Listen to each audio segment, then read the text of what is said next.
everyone, this is Kiran Jangir and I welcome you all on Civil Shiksha. I'm here to discuss a very important topic from civil engineering, that is optimum number of rain gauges. Okay, so why do we need rain gauges? Why not one rain gauge? Why optimum number of rain gauges? All these questions will be shortly answered in this video.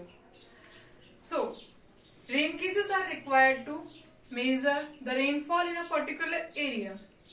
But if the area is large, we need more than one rain gauge. Obviously, as we know from sampling, to reduce the error, we need more samples. But how much more we are going to need is decided by some formulas, some calculations, some mathematics. So, here whenever we need to calculate the optimum number of rain gauges, that will give the rainfall in a particular area with a minimum error. That will be optimum number of rain gauges. So, optimum number of rain gauges will be denoted by N, and it will be equal to CV divided by E to the whole square. Now, what is CV and what is E? So, CV here is the coefficient of variation. Coefficient of variation of rainfall. What? Rainfall. What does that mean? So, we cannot expect the rain to remain uniform. Okay? It can be non-uniform. The intensity can be varying in different parts. So, to introduce that non-uniformity, we introduced a coefficient here, that is coefficient of variation of rainfall, and we express it in percentage. Okay? And it will be equal to, CV will be equal to 100 times sigma upon P bar. This 100 here is for the percentage. And what are sigma and P bar? We will discuss further. First of all, we will go to the second term, that is E here. This E is allowable error. Allowable error. As I said, there will be some error in the measurement, in the calculation. We cannot minimize the error up to 0 because in practical, the condition can never be ideal. They will never be ideal. So we have to allow some error in there. And here, this is introduced as E. We will allow 5% or 10% on the requirement basis. But that will be mentioned in the problem. How much error we are allowing in the calculation. So, moving further toward CV. What sigma is? Sigma here stands for standard deviation.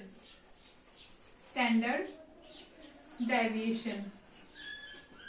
And that is equal to under root of m divided by m minus 1 p square bar minus p bar square.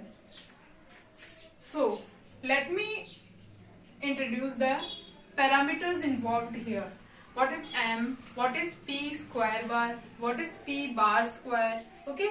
So, let us assume an area. And in this area, we are calculating the optimum number of rain gauges required. But before that, there can be some rain gauges in here already. So, if this is station 1 and rain gauge here gives the reading of rainfall as P1. Similarly, at station 2, the rain gauge gives the reading of P2. Similarly, at station 3rd, rain gauge reading will be P3. And in the same way, if there are m stations, then the readings will be up to m. Then this m is the existing number of rain gauges. Existing number of rain gauges. Moving forward, what does P square bar means? P square bar is the mean of squares. P square bar is the mean of square of rainfall readings. Okay, and what are the rainfall readings here? P1, P1 square, P2, P2 square, P3 square, plus and so on, Pm square divided by M. So we got the what is M, what is P square bar. Now remains P bar square. So P bar square, P bar here is the mean rainfall. Okay, and this mean rainfall will be equal to the arithmetic mean, which is P1, P2, similarly Pm divided by M. Now we have got the standard deviation also. Okay, so we can calculate the CV. If we go through this whole in a stepwise manner, then you have to calculate first this, the mean rainfall.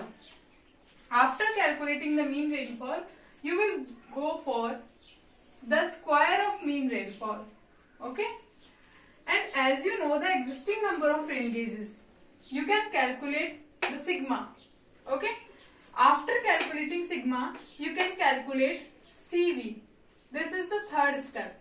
Okay, sorry, this is the third and this one is fourth. Once you have got the CV, you can go for the optimum number of rain gauges. Okay, so we can summarize this as, first of all, we will calculate the mean rainfall for the existing number of rain gauges. Then we will go for square, mean of square. Okay, then we will go for sigma. After sigma, that is standard deviation, we will move forward toward coefficient of variation, that is 100 into sigma divided by P bar. Here 100 is for percentage. Okay, now the final step will be, what it will be? The optimum number of rain gauges, that will be equal to CV divided by E to the whole square. Okay, I hope so you have got it all. Thank you so much.